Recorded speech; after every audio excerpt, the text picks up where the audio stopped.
I've been working at this place for a year. I've never sold one, and I sold like 3 to this lady last night. And it's like, yeah, this is the first one I've ever sold. And she said to her friend, she's like, see that? I'm his first. And the lady's like, I highly doubt it. It's pretty hilarious. I was thinking I wrote down some shout-outs on my phone, and I want to see if I remember all of them. Yeah. A lot of people, dude. Over the past years, a lot of people. Yeah, absolutely. And then watching the Humble podcast and the Hannah bringing it back to like, wow. Yeah, it's funny with Hannah. She like kept forgetting people, so we'd like have her come. She'd like come. Oh wait, and come and sit down again. Yeah, I know. I quit cigs, but I'm hooked on this thing now, which is like it's almost worse. No, because of the. Why is it worse? Why? It's too convenient. It's true. It's probably cleaner, less carcinogens, right? Yeah, although we don't really know because we haven't had a generation that's done it for years yet to have really the data. We'll find out. Yeah, right.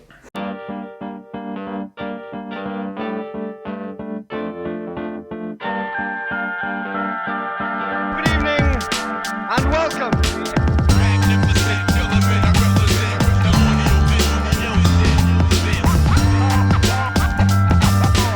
evening and welcome.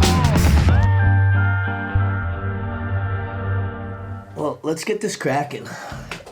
And I don't know if you people at home are going to believe this, but we got another one-of-a-kind guest for you today. Someone who's very dear to my heart, Mr. Andy Lugo. Welcome to Golden Hour. Thanks for having me. Yes. It's typically it takes us numerous times of trying to get at people, either I'm blowing it or their schedule's tight, so hyped to finally get you in here. Cool. Yeah, I'm psyched to be here. Yeah. We go back, man. We go way, way back. I know we referenced you on Hannah's episode talking about the B-side because, that's where we first met back in the day. Oh, yeah. You were setting up my first skateboard ever. I think I told you this not too long ago, but yeah, Andy actually sold me my first ever brand new complete and set it up, which is... Thank you. Of course, man. It was a pleasure. I mean, to be able to be part of that scene and coming from so many different places before the B-side, and that's the one part of, I think, living in Burlington and the B-side in general is that it was like the third life that I'd lived. Yeah, because you're originally from California, right? Originally from Southern California, San Bernardino, where I went to high school. Okay. And that was a whole other world of the LA riots and skateboarding with Matt Hensley and Eric Costin, in no way at their level, but like they lived right around that area. Crazy. And being able to watch Eric Costin do his thing with his crew at a skate shop that was near where I lived, it was very similar to the B-side, and he still had gotten sponsored yet. He was getting flow boards from El Gato Elguera from 8th Street. Oh, damn. And he was getting his boards before he actually had his own pro model, but I just remember him rolling up on the scene and everybody knew who he was because he was doing switch tray flips, and you're just like, what is this dude doing? Yeah. And talking about serious. It was evident. It was evident that this guy was serious. And in Southern California, how serious skaters were out there. Mm-hmm. It was hard to skate when anybody like that rolled up. You just sat down. Yeah, it probably was intimidating, right? Yeah, it was. No doubt. So how old were you when you moved to Vermont? I was 24, 23, 24. Yeah, and what inspired that transition there? The universe brought me to Vermont. I had no idea. I lived in Colorado for years, and again, another lifetime. And I lived in Fort Collins, Colorado, and I had a neighbor that had family in Newport, Vermont. Uh-huh. And I was living in Long Island, New York, for like about a year, and he was like, hey, you should come up to Burlington and check this out. And I was like, all right. And I came up, and I right away knew that I loved the town, partly because one, Burlington didn't have any Bloods or Crips, and two, it was just the hippie culture was my mom was a hippie, and so I was just like, this is heaven. Yeah, what year was that? That was 94, 5, okay. 5, 6. Yeah. Something like that. Crazy. So that's around there. I transferred. I was working at JCPenney's in Long Island, New York, and I transferred to the JCPenney's at the U Mall. Oh, yep. And did that. That's crazy. And so you already skated at this point. Yes. And how'd you get hooked up at the B-side? That was an interesting scenario. I had no idea that I was going to work at a skate shop. But like I said, I was just doing the 9-to-5 job at JCPenney's and I was rolling around in Burlington like we all do, just kind of like cruising through the streets and stopping into the B-side. And do you remember Mike that worked there? Which one? Because I think there was... Mike was like one of the managers who didn't skate. Oh, no, I'm not sure if I remember him. He was working there, and he's like, hey, you want a job? Like, yeah. Yeah, this seems cooler than JCPenney. Exactly. And I'm like, turn in a resume. And so I went back and wrote up a resume and brought it back. Christine came out. She looked at the resume. Didn't really have that much experience, but it seemed like that was that's what they were looking for. And I think at the time, and this is I've kind of like thought about this. I think that there were people on the skate team that were just kind of like hanging out and not really working, or they were stealing something, and they were trying to get somebody in from the outside. I think that's. I didn't realize that until I was already in the mix. They wanted you to keep a watch. They wanted me to be from the outside of the scene, and I didn't realize that. I was like, okay, I'm gonna work at a skate shop. This is dope. Mm-hmm. But then when I got there, I definitely got that vibe where I was like, who are you and where are you from? You know, because there was a tight crew already. You had Zach Ebers. Yep. With the dreads. With the dreads. Yeah. You had Christine, and he was the manager at the time. And then you had Jay Rabine, and this whole crew, Seth Neary, and there was me, this random skateboarder from somewhere. And it was interesting at first because I didn't really know how I fit in the scene at all. I can relate, 'cause I mean, I moved like every year of my life. Exactly. So, yeah, definitely. It was time to adapt to that. Yeah, but eventually you probably got a little more comfy in there and started hanging. Yeah, those were crazy times. And so you worked at the B-side for a while, pretty much. What, like, were you there up I until worked when there they for closed? like 6 years. Yeah.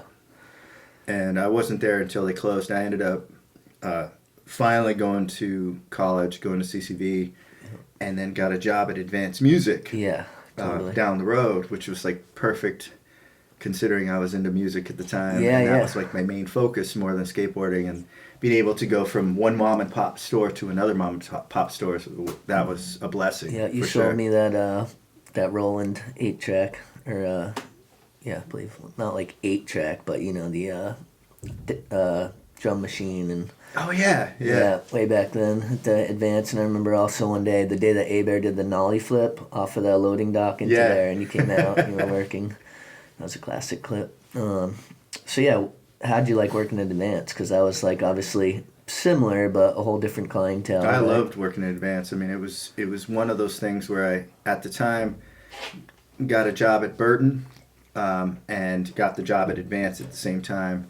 And I chose Advance in theory because music was just something that I really wanted to pursue. Mm-hmm. And it was kind of like a paid internship to be able to learn about amps and guitars and be in the music scene. Yeah, probably getting discounts and all that stuff. Oh, yeah. No, too. I got discounts. But it was also just being able to take the skill set that I learned at the B-side working in retail and with something that people...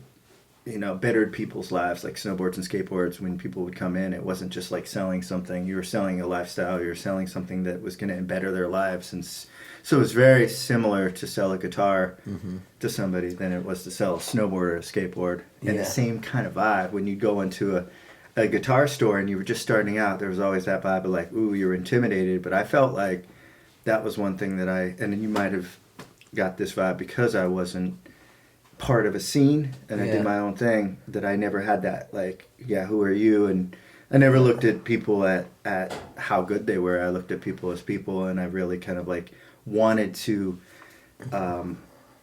help with their inspiration. I wanted to be able to enable that. Yeah, you're facilitating. Yeah, absolutely. Yeah, that was dope. And so yeah, pretty crazy. This is the guy who sold me my first skateboard, my first recording equipment. You played a little role. So thank you for that. Yeah, totally. We were speaking on the B side. It seems like I'd be failing everyone if I didn't mention your legendary manual of City Hall Park, which was in Shred the Rad. We should pull up the clip of it. But yeah, I used to try that every single day, like numerous times. Really? Oh I yeah, didn't know every that. day. Oh yeah.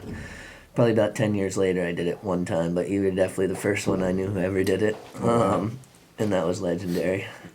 Thank you. That was like, do you even remember who filmed that? I do. One of my boys at the time who was just as crazy as A-Bear. I think he was the original crazy A-Bear. Ethan Indorf Oh, yeah. I remember skating with him up the street in this indoor ramp. You remember that half pipe that was indoor? Yeah. During the winter? Yeah. And he had some clips in Shed the Rad. He had skating some clips it too, and he could like grab the pole that was like up on the ceiling. Yeah. I think. Yeah. We would skate that all the time, and I would just go out and watch him skate. And he was just like, he was gnarly at the time. I mean, he went for it. And he actually told me, he's like, yeah, we got to get that manual on film. I'm like, all right, let's go. And then we went and we filmed it. Yeah. Did that take a while or? No, it was the first try. Oh, sick. Because I had been doing it, like Yeah. that was kind of my run, and at the time in Burlington, we'd run through Church Street and run from cops through the Down through pigeons. And everything. all that. Yeah, that was when the cops did not like skateboarders at all, and you would constantly be running from Officer the police Boar.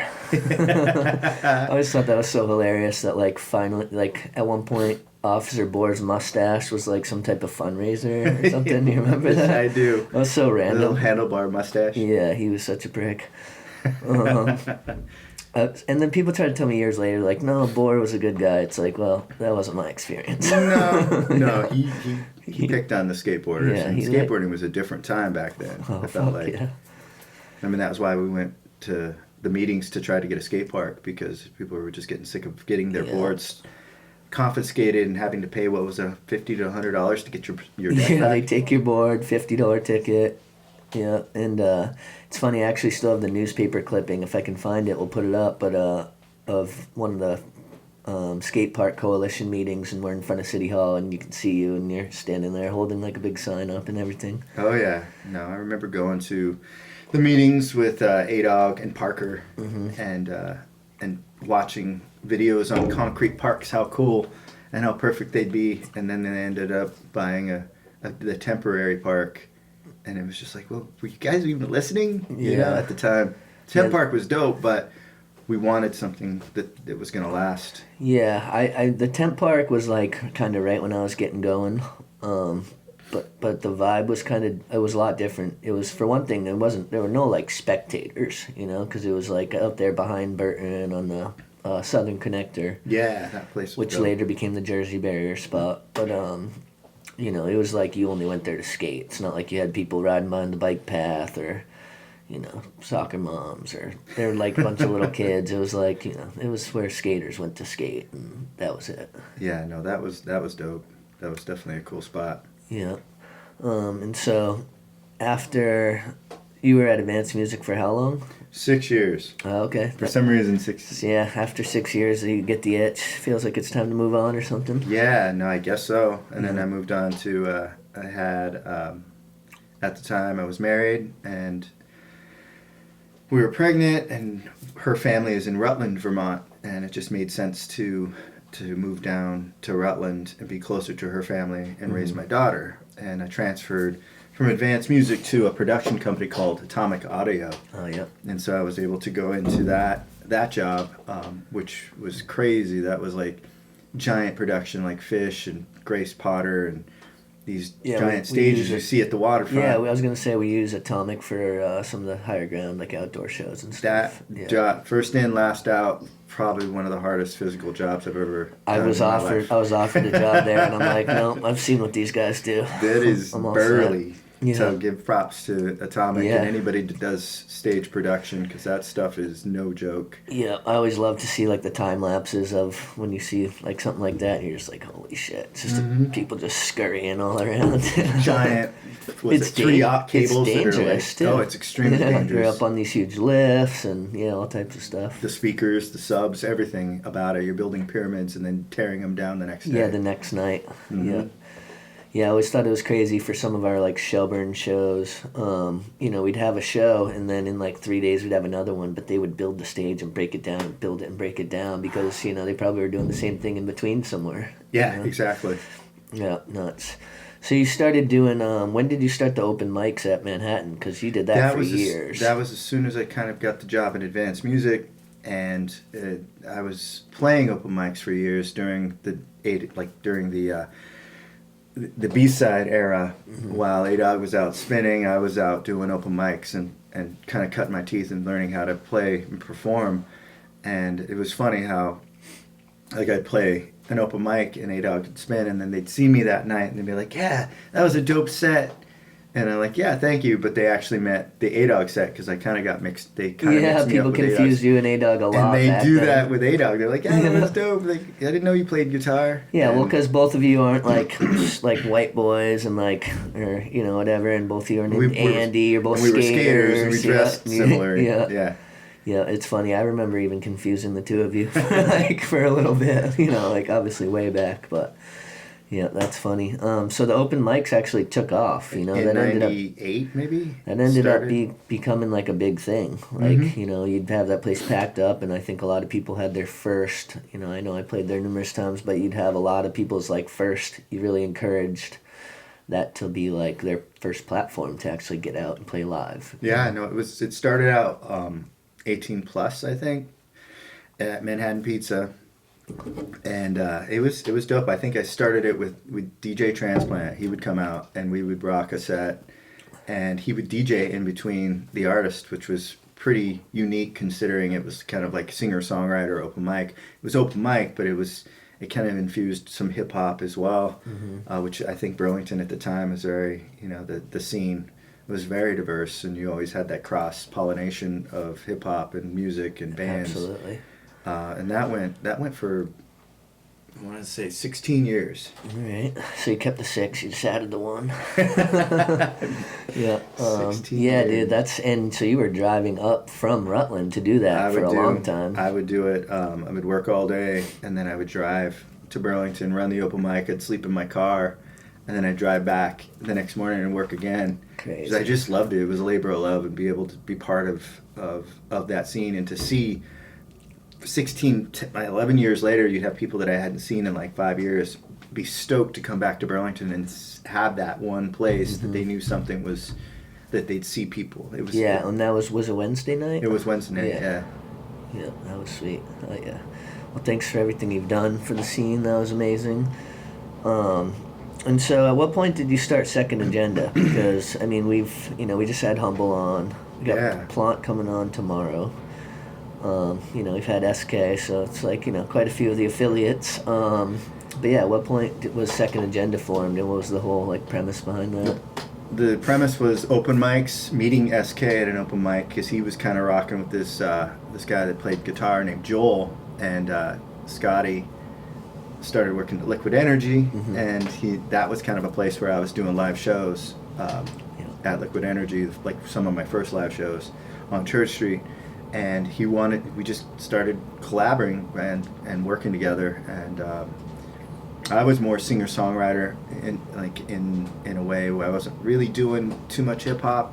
I was doing kind of like, I would say, just kind of singer-songwriter songs, and it was fun. And he started to do kind of lacing the songs with 16s. Yeah. And next thing you know, he's like, yeah, I know this DJ, we should work on that. And then the band just started coming together. We had a drummer, Jeremy Sicily, and then we had a bass player who I had a music class at CCB with, Jeff Thompson. And then all of a sudden it was just this kind of creative band where some of the songs and most of the ideas were mine, but I'd bring them to the band, and I really didn't know what I was doing a lot of times. I didn't know, I played in a lot of alternate tuning, so I didn't know what chords and what key I was in.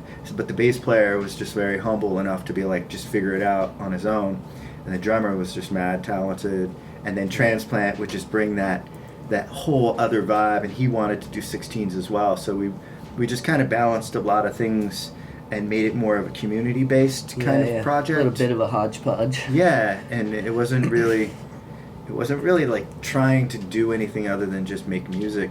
together. I think in Burlington it wasn't really about making money anyway. Yeah. So it was just about being creative and connecting, and I think you'll get a lot more about that from Transplant, because Yeah. he was a very as much as I was kind of like the spearhead of the music, he really created the idea of connecting and the interconnectedness and all of those concepts that really kind of, I just blew my mind because I had no idea what that was about at the time. And I just give him props for teaching me a lot about the interconnectedness of everything and how we could all connect and work together and the infinite possibilities, as he would say. He's going to be fun to talk to. Yeah, no doubt. He taught me a lot about that, and that really helped that band become, I think, more of about everyone and not just like the main. Hence, it was Second Agenda. It started out Andy Lugo in Second Agenda, and eventually moved into Second Agenda because it just felt more natural to do it that way. Yeah, what was the basis like? How'd you come up with that name? Second Agenda.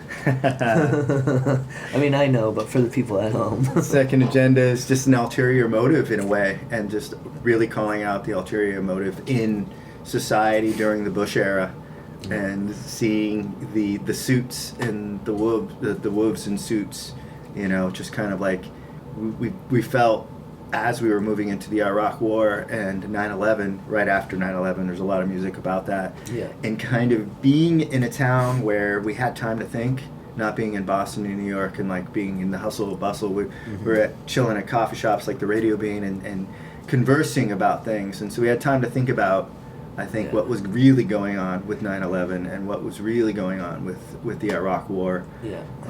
And I think that the Second Agenda was just kind of calling out that idea. However, Plant could probably describe it a little bit more elaborately. It was like a witty way to be radical and do it with it, where it was like it was in your face, but also like in creative ways, and like not just like bitching. Yeah, we were. I mean, this is a time of Rage Against the Machine. We weren't necessarily an angry radical band. We were more of a band that wanted to walk around oppression. We wanted to see where we could go around it and not go right into it like Rage. We wanted to kind of like go in, as Jeffrey would say, in ethereal ways, you know, understanding that the universe is giant and the universe can be, you know, formed through connectedness and collaboration. Yep. So yeah, you guys made Instinct, which was in Piece of Time in the talent section. Yeah. Which I was forever hyped on. That just went so well, the way the whole edit flowed together and everything. And that was a classic. Yeah, so that was dope. Yeah, tell me a little bit about how that song came together, if you can remember. That was right after 9/11, and that was Scotty and I were working at the poster shop on Church Street. I don't know if you remember the Beyond the Wall. Yep. We were working there, and it was dope. He was the manager, and I'd come in, and we would, it's one of those places that wasn't really that busy, so we'd be like, let's write a song. And he would write the 16, and I had something, and I'd bring my guitar, and we'd literally go out on Church Street and play it for people, and then we'd go back to work. Yeah. And Instinct was inspired by the idea of a lot of the children that were left without parents from the 9/11 towers. One of their therapies was to take some of their worries and bury them so that they could move on from the trauma. And so the Bury Your Sorrow, that's where that lyric came from. Oh, wow. I didn't even know that. So it was kind of inspired, and not lyrically completely, because it was also inspired a lot about like what Plant talked about and the ethereal ideas. But mainly Bury Your Sorrow was inspired by that story. You're like, mind over matter must be the missing link. Yes. That's dope.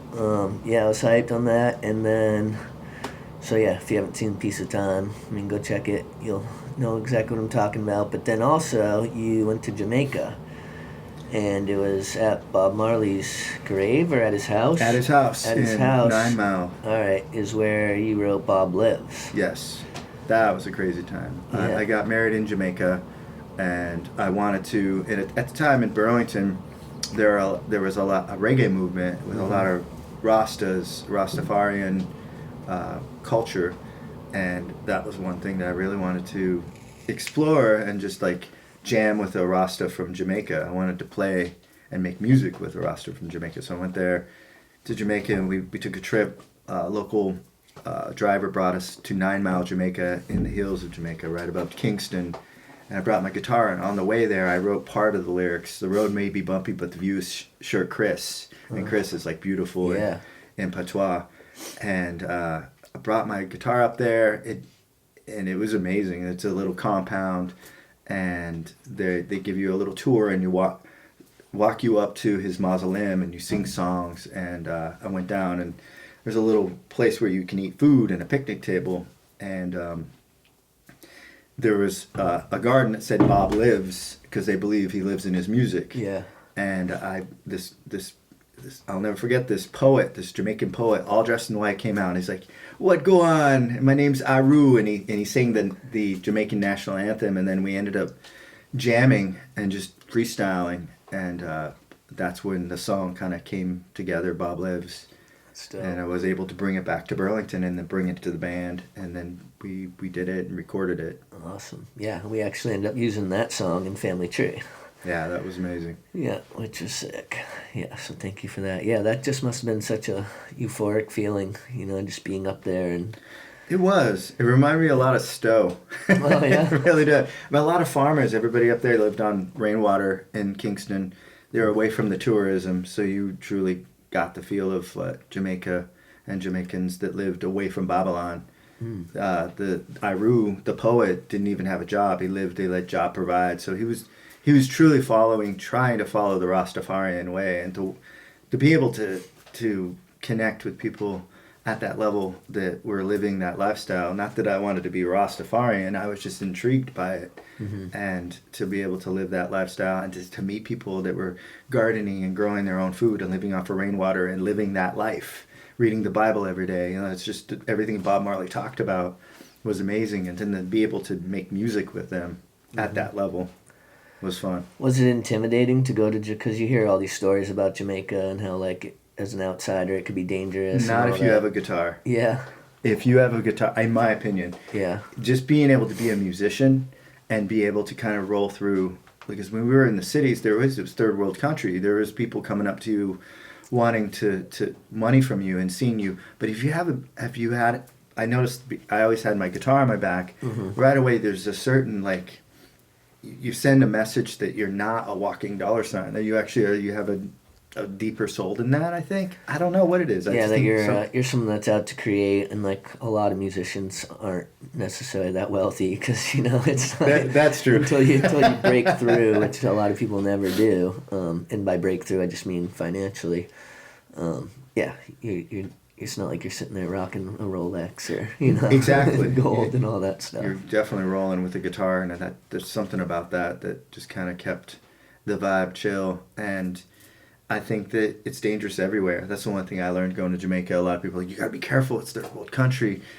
It's dangerous everywhere you go. Yeah, when I went to Colombia the first time, like, even my dad and everyone was like, don't do it, it's sketchy. It turned out I was fine, but you can find trouble wherever you go. Exactly. That's kind of what I found. There's trouble on North Street if you wanted to. So, subjectively.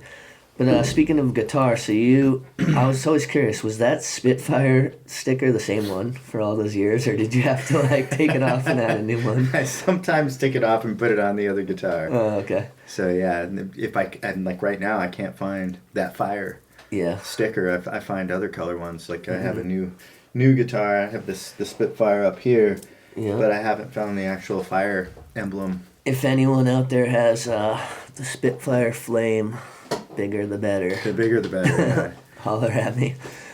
Get that on Andy's new guitar. So yeah, at this point, so now you're living down in the Rutland area. Yep. And what are you? You're still playing a lot of gigs, right? I was playing with Second Agenda, and I was working at Atomic, and I ended up getting laid off from Atomic. There's a thing called stick season down in southern Vermont, where the tourism's very big in like Killington area, and there's a certain time where everything just slows down. My ex-wife is working in Killington, and she's like, "Hey, you should try to do happy hour." And I living in Burlington, all I did was at the mountain there. At the mountain, yeah. All I did was original music. and didn't play any covers. And in that area, it's like it's the opposite. Yeah, Everybody they want to wants hear all the covers. rock from the 80s. Yeah. And that stuff, yeah. The Rolling Stones but I was like, why not? I'll give it a try. I was on unemployment at the time, which during stick season, that's kind of how it is down there. And then from that point, I was playing in Second Agenda, and then I found a band in Killington called Dirty Boost, and we became like kind of like a cover band. Oh, okay. But we still played originals, and it was kind of like doing a little bit of both. And I ended up actually doing music full time for like 8 years. Nice. Which was crazy. Yeah. That was a ride. Yeah, I mean, it was probably really fulfilling at the same time. Once your passion becomes your job, it almost like you got to really try hard to make sure that you don't lose that fire of it, right? It was hard. Towards the end, it was like one of those things because there's so many ups and downs when you're an entrepreneur and you're doing it all yourself and you're managing and you're booking and you're doing everything. Yeah. I can't imagine what you're it's talking a lot. about. Exactly. It's a lot of hustling and a lot of playing golf courses and pubs that you don't want to play. Yeah. Just because you To need get the that check, check. yeah. And that really kind of was soul sucking. Got mouths to feed. That was tough, and that's when I decided that I was just gonna try to get a 9 to 5 again, and just let music be something fun and something that wasn't necessarily about the money. Yeah. Now, you were one of the first people, if not the first person that I know that was like looping and like doing the one-man band thing. You know, like you'd beatbox, you'd record that, and then and you do it all out live. Like, what inspired all that? That was during the Liquid Energy days. There was a guy named Joe Driscoll who did that. Yeah. Do you remember Joel? Yeah. Yeah, he was Joe Driscoll. Yeah, Joe. He was dope, and he was just like, wow, you can do that. And working at the music store, I was able to. I kind of had to learn the pedals. I had to learn to sell them, so I'd have to figure out how to use a looping pedal. So it was really, I think, if I didn't work in advanced music, I don't think I would have been as into it. But I really that forced me to learn how to use a pedal. So if I wanted to sell a loop pedal, I could show somebody, and then from there it just kept going. Also, if like you're doing a set and someone in the band calls out, you're like, I got this.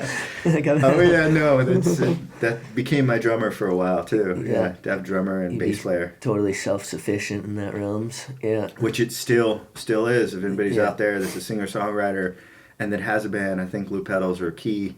Because in the sense, if you want to pursue music, being a professional musician for like 8 years, you kind of have to realize that it's not always, the band's not always going to be there. And if you can do it on your own, you're going to be able to do more gigs and continue. For example, like a singer-songwriter right now who's multi-talented, I give props to Joshua West, who does that right now, which is amazing. He can do solo gigs, he can do duos, he can do band gigs. He's in a band called Andy in the Water, and we're actually playing with his band at Higher Ground at the end of the month on the 28th. Okay. We're opening for his band and another band from Brooklyn called Sundub. January 28th. January 28th at Higher Ground. Reggae. Some fun reggae music. Check it. Yeah, I actually just saw a post. Shout out Josh. I saw a post that he put, I guess, at a show that he had got canceled, and his post was like, if anyone wants a single, a duet, a group, anything. Exactly. He's got that model. If you want to make it in music, you got to be able to pivot.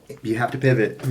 You have to do it. And I did that for years, but I didn't realize I was doing it. I just knew that I started out solo, and I didn't want to think that if the band wasn't there, I couldn't do the gig. The show always must go on, especially if you're doing it full time, which I think he is. Yeah. And you kind of have to do that. Yeah, it's like it's just that classic thing. Like whoever's able to step up, we'll get it. Oh yeah, totally. I think he ended up playing at the Zen Barn. Okay. Friday. Nice.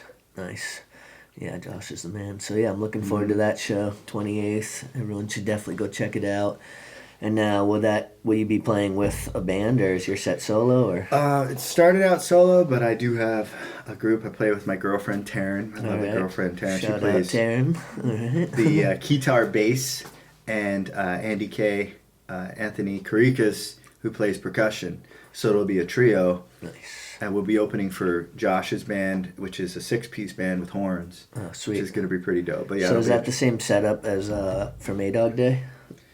Sort of like but Andy will be on percussion. Okay. Yes. Yeah, you guys were the first ones to go on, I believe, at Nectar's. Yeah, right? On yeah, that A-Dog was Day. fun. Yeah, that was dope. You guys crushed that set. So yeah, talk a little bit about just like your relationship with Andy over the years, because I know you guys were always tight and had like a mutual admiration for each other. Yeah, definitely. It was amazing to see. I think watching the Hannah episode, shout out to Hannah. Um, him coming into the B side, I'd already been working there, and I knew him. And you could not know A-Dog considering he had pop at the time. Yeah. Anybody that'd see him skate down the street and just see his ollie, you'd be like, who is this? Mm-hmm. And he just started working there, and he was just like such a humble dude. He was so mellow and chill and no judgment, and but very focused at the same time.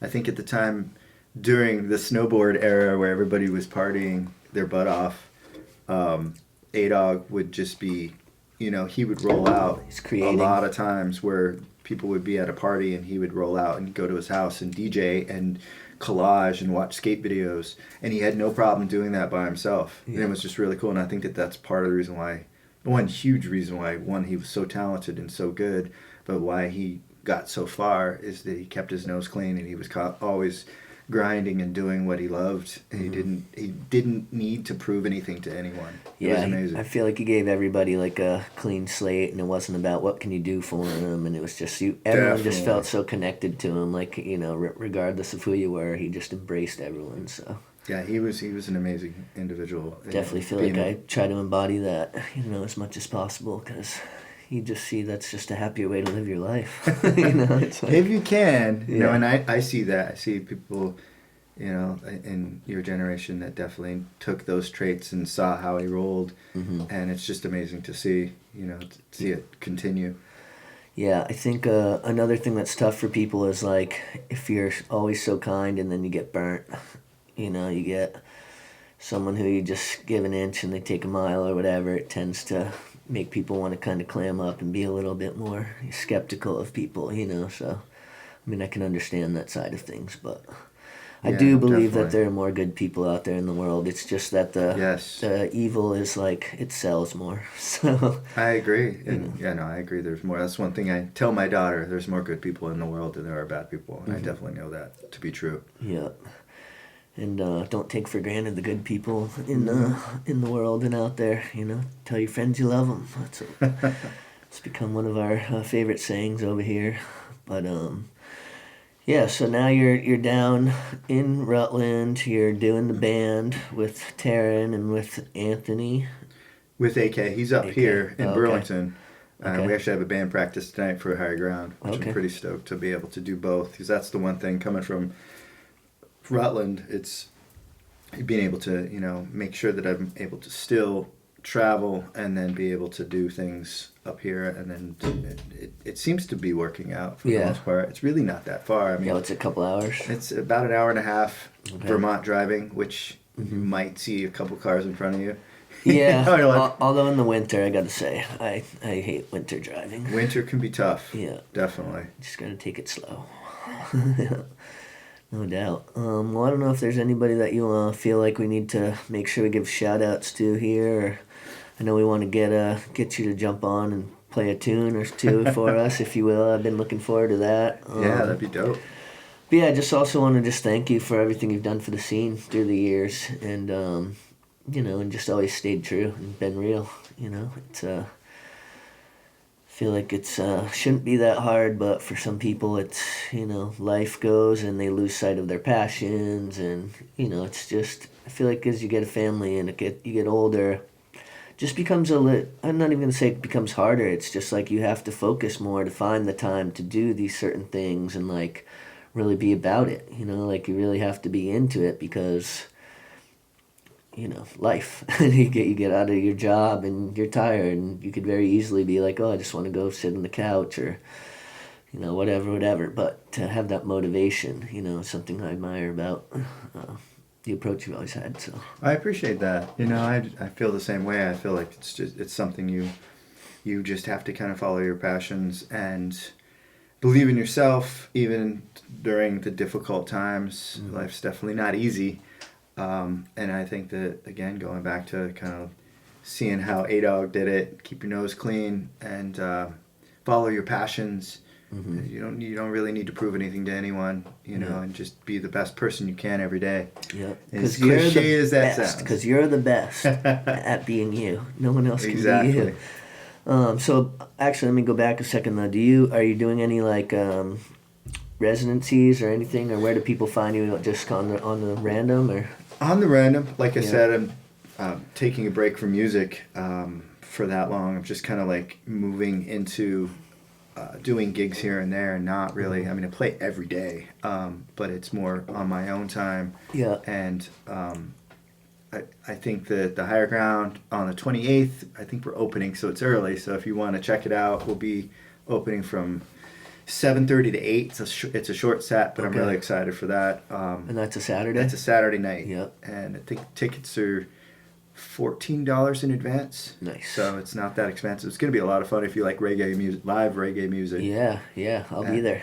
That's pretty much it. I mean, we're working on some studio stuff. Soon to be working on something with Zach Crawford. Oh, sweet. Was working Shout out Sky Splitter. Yes, Sky Splitter. For those who don't know, he and SK Robert make the intro beat for the show. Dope. Yeah. And I got some tracks that are going to be coming out here soon over some Zach beats. So, Nice. Yeah, it's pretty He's so sweet. fun to work. Have you worked with him? Yeah. I have this song called No Sign of a Truce that I recorded with him just before COVID. And, I'm obviously like super critical of what I put out, so I always thought it needed a little bit more. And then, he shut down the Skylab for COVID just because, he has family and he takes care of someone as well who's immune compromised or something. So, Yeah. but I heard the Skylab's back open, so that's great news. Definitely. People should hit up Zach Sky Splitter on Instagram. And while I have your attention, hopefully I have this whole time. We have. Go subscribe to this channel, please, and share it. Share these videos because we want the most people to see it, and I think we're bringing pretty cool people around. Like I always say, I handpick everyone to come on the show, so they're all people who I think are pretty freaking dope. Point in case, the guy who sold me my first skateboard, and no big deal. So actually, we should talk a little bit about A9 because you had. Oh yeah, the studio. Yeah, because you had A9 and we had some good times in there. So basically, That studio was from what good. I remember, you would be there all the time. And speaking of like sleeping in your car, you'd be sleeping in there. I'd sleep at the studio Yeah. sometimes. Yeah, definitely. That was in the art district near Arts right around the corner of the Green Door. Yeah. Right around the corner there, and that started out. Shout out Kyle Rose. Yeah. He was the man. I worked with him at Advanced Music, but he recorded a lot of the second agenda music. Yeah, I if still not work all with of it. Kyle at Higher Ground. In the Kyle summer, is so, the man. He yeah. was just Gentle he's a giant. gentle giant. He's amazing. But he owned the studio at the time, and he helped facilitate that. He was able to record stuff, at a low rate for, a poor musician, a starving musician. He was able to make things happen, and a lot of our recordings wouldn't exist if it wasn't for him. So. Yeah.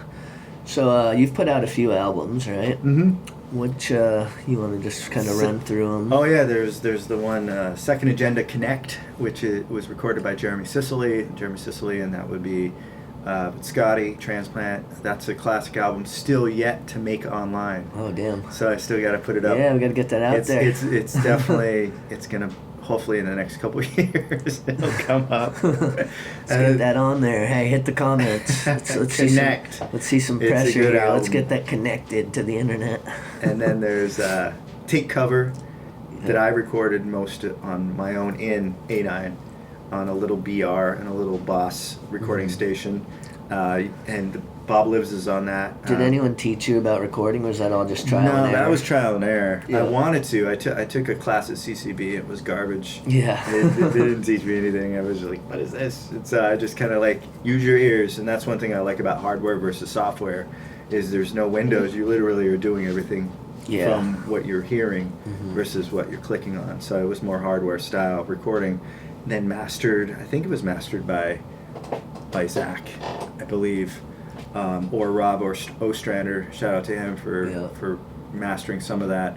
Yaz for singing the beautiful voice of Yaz on Bob Lives. I always loved it when you guys would rock live and have Yaz up there. So yeah, shout out to Yaz. Yeah. But A9 was a dope place, and that was a great place where we did write a lot of stuff. I'd make a beat, and then Humble and SK would, Yeah. do their And you always splits. had it all decked out with the cool like lights and posters, and you go in and you'd be doing the sage ceremony before and getting it all ready for it. So that was cool. Oh yeah, no, music is a ceremony to me for sure. It still is. Yep. So you said you're working on some more songs now. You have plans to put out an album, or are you just kind of I compiling? think singles compiling. I Yeah. think that just with the time restraints and not necessarily being able to put the amount of money I want to in a song, I just work at a song at a time. I just put out a song called Stick and Move right before COVID, Yep, which that was I dope. did with Zach and Robot Dog Yeah. collaboration. And that was a fun song that was inspired by the Baltimore riots. And then working on a new song right now. It's called Firewalk, and then a song that I'd like to play is called Under the Skin, and I wanted to work on that song in the studio as well. So Sweet. kind of a single at a time. Yeah, I feel like that's kind of where a lot of music's going, with people's attention span seemingly becoming less and less these days. With the TikTok phase and whatever. Definitely. A lot of people they just don't have the attention to sit down and listen to a whole album. So if you put together a bunch of singles, and then eventually you can compile them and make it an album. But in terms of releasing them, I like the idea of releasing a single at a time. I do too. I mean, I think also if you look back at when people were in studios and they stayed there for months, who can do that now unless you're under a label? Yeah, I know. So and that's when songs could get the time that they deserved. If Yeah. you don't have that time, you're just kind of like rushing it, I believe. Yeah. If you try to do an album that way. Yeah, without I was the talking time. about it on Humble's episode, but like knowing Shape was huge because just Yeah, no, I remember that. being able to go there and just have a studio, because I could have never afford, like if I added up all the hours there, forget about it. I'd Exactly. have had to be a rich kid, which for anyone who knows me knows that's not the case. But to me it's an honor to sit down and talk with these people who have been so instrumental in my life and in the scene and in the culture, through the years. And it's like just thinking about these things that like I haven't thought about some of these things in so long, and it's it's just fun to like find out what people are up to now and what their ambitions are, but also like learn some of these people who are interested to know about the roots of what happened before. Like, this is what's up with the B-side. Like, if you went to advanced music back in the day, you'd find him. Oh, like you remember the open mics? Like, yeah, this was the dude who was doing it. Yeah, and like, no, that's dope. oh, you've seen Piece of Time, so like that talent section and that song, and you've seen Family Tree, so Justin Bowen calls it independent TV, which is kind of what we're running with now, because it's basically what we're trying to do. It's like calling something a podcast is a little corny these days, but It does feel like independent TV for sure. yeah, Definitely. we're trying to take over the airwaves. Can shut off the cable and turn on the internet or Spotify. We're on Spotify now too, although I encourage people to check it out on YouTube, because then you get to see the video. We throw in little clips here and there, so That's dope. yeah. So talk a little bit about, because you're involved in some of those Vermont songwriting contests, right? Yes. Well, there was the Advanced Music Singer-Songwriter Contest. Yes. When I was working at Advance, I did a couple of them. And they were fun. I mean, it was just like equivalent to a skate contest. You go in and do what you do, you bring what you love, and get judged by people that probably shouldn't be judging. Yeah. And then I did a couple, and that's kind of part of the reason why I got the job. So anybody that's out there, like, do as much as you can in that world for the love of it, and not try something new, even if you're intimidated. Because I was like, this would be great to share a song, and then realize that it was a lot more intimidating than I thought it was going to be able to share a song for people that are actually listening and really cared about what you were doing, and then to compete with people from Berkeley and people that were very serious about the craft of songwriting. Mm-hmm.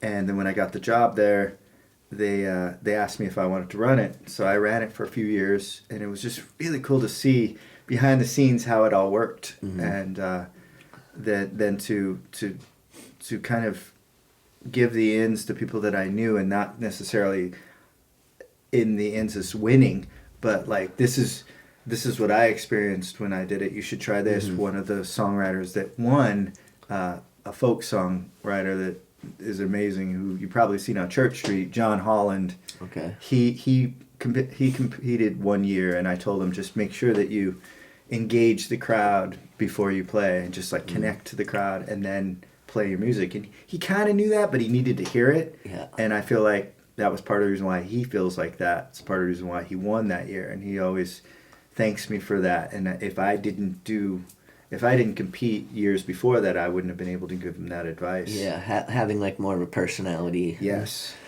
Which is hard to do when you're a singer-songwriter sometimes, because you're really sharing your soul. Yeah. And it's not necessarily as much of an ego thing. It's more of like a storytelling. Not to mention there's so much to remember. Like in terms of, you got to remember how the chords go, how you're hitting certain notes, and, song arrangement. And I don't know if you were just playing one song or whatever, but if you have a set, so it's like, it's easy to kind of get in your own head and forget about just the human element of Exactly. it. You want to just play the song, but in a performance, they look at the judging. There's also looking at the performance and how you can bring the crowd into it, which is kind of hard to do. So that was a big part of it. Totally. And again, just to encourage people, it's like, don't do it because you expect something to come of it. Just get out there and do it, because it's what you want to do, create, and opportunities come. The more you do it, the more people see you out there, and nothing brings a crowd like a crowd type shit. So, you just keep on doing your thing, I mean, you played on Church Street for years, too. That's something we should definitely talk about. You were quite the busker, I guess is the term. Although I don't know that you always even had a case out or anything. I didn't play for money on Church Street. Yeah. It was kind of bureaucracy of some politics going on. You had to audition and Get a permit. And I was more about just connecting, and it was really good practice to sing without a microphone and to kind of work my vocals and just playing for people. You by putting yourself out there, I'd meet these amazing people. And a lot of times I'd be playing late night, and I at the time I lived in an apartment, and I couldn't play late night at my apartment because I had neighbors. So I would go. This is back when Burlington wasn't sketchy. I would go to Church Street and play until like 1, 2, 3 o'clock in the morning on Church Street, and I'd meet these amazing people that would just, like, a lot of them, were hobos or bums or just people on the road or college kids that were drunk, and they would just like either want to play my guitar or they'd want to sing, and it just kind of brought that vibe. So to me at the time, Church Street was like Burlington's living room. Yeah, it'd always be cool to like bump into you out there, and we just start a little cipher or whatever. Yeah, it was fun. Absolutely. Now, what would you say? Like, what's the difference between? Let me think about how to phrase this. So, if you're preparing to play a set for a performance, what do you see as the difference between that and the process of like recording an album? Like, do you have any different like little tricks or little things that you do differently for one or the other? Or? Practice. Yeah. In preparation for recording an album, try to do demos. Get in front of a microphone as much as you can in a recording situation. Do something where you're being recorded, because that's a whole other world than being in a live situation where it's just an audience. When you're actually being recorded and there's really no audience, it's a different vibe. Yeah, you can fully just like get into it and then listen back. And yeah, I mean, preparation and practice. Like, are you taking a lot of notes and stuff, or just mental notes? Or I would say just for the most part mental notes. Sometimes I always have a pad with me. I'll take notes as far as like what I want to do, and then being able to demo stuff, listen back and rearrange it. Yeah. That's key before you go into a studio and we actually pay. Like, for example, the song I'm working on, we recorded a demo with Ian Greenman. Oh, okay. And we're going to take those stems and bring it to Zach and then just do it for real. And it's kind of those things we had to do some arrangement after listening to that demo, figuring out the BPM. And then when we get to the Skylab, we'll actually have our ducks in a row. We'll be able to like figure out, be more into the performance side of things. Yeah, when you're paying for studio space, you don't want to be figuring it out when you're there. You just want to be recording. So preparation, be prepared before you go to the studio as much as you can by doing demoing, even if it's on your own. Yeah, totally. Put your phone up and record yourself playing, whatever. Take little notes. Yep. That's awesome. Well, yeah, we're looking forward to hearing you rock some tunes here. I don't know, before we do our little outro here, if there's, you got some people you want to shout out, I'm sure, and I always hate putting people on blast like this because it's like, it's nearly impossible to remember everyone you want to shout out, but, you know, if you want to give it a try. Can I use my phone? Yeah, sure. Yeah, all right. Hey, Because it is impossible. Hey, the only rule here at Golden Hour is we don't have rules. Well, I've got you to thank, Travis. Thanks, man. Kyle, Shaun, Machia, Forrest, Valkyrie, Jeremy Sicily, Jeff Thompson, SK, Humble, Plant, Kyle Rose, D. Davis, Yaz, Trevor Jewett, Josh Cleaver, Zach Crawford, AK, Taryn, Wyatt, Todd Jevery, Simon Plumpton, Face One, Advanced Music, Manhattan Pizza, my daughter Elena, beautiful daughter, Ryan Faber, Dana Weston, and of course Ada, rest in peace. Yeah, that's quite the lineup right there. That's quite the lineup. Well, we're gonna let you get set up here, and thanks everyone for tuning in. This has been another episode of Golden Hour with a one-of-a-kind guest, Mr. Andy Lugo.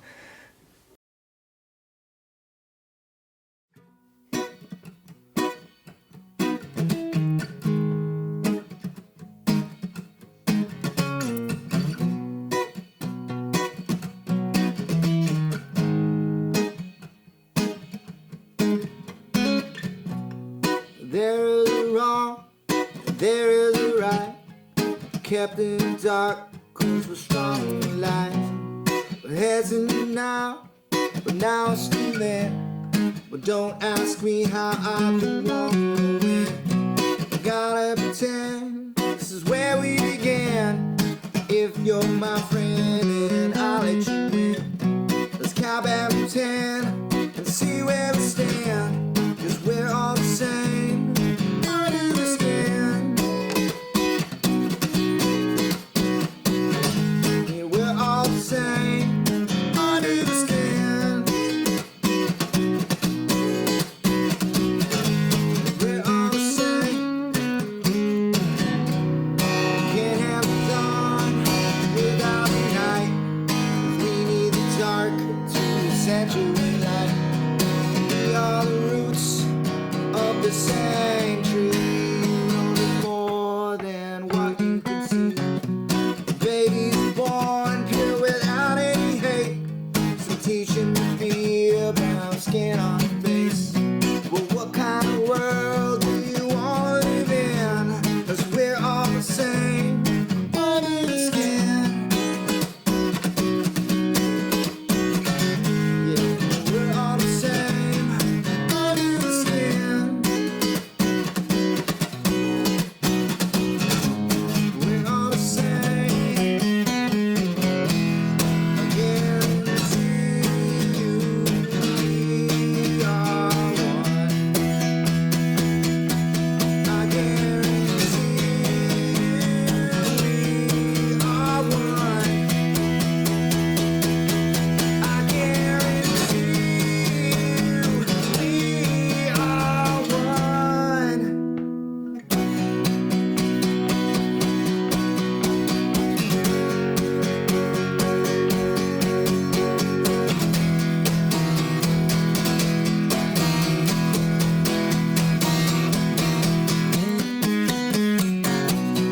There isn't wrong and there isn't right. We're kept in the dark 'cause we're strong in the light. We're years in the now, but now it's still then. But don't ask me how I don't want to win. Gotta pretend this is where we began. If you're my friend, then I'll let you in. Let's count back to 10 and see where we stand. 'Cause we're all the same under the skin.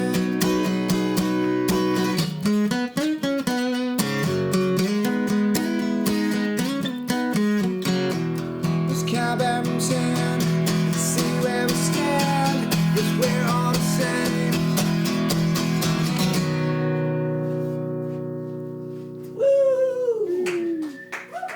Yeah. Ladies and gentlemen, Mr. Andy Lugo. And we out.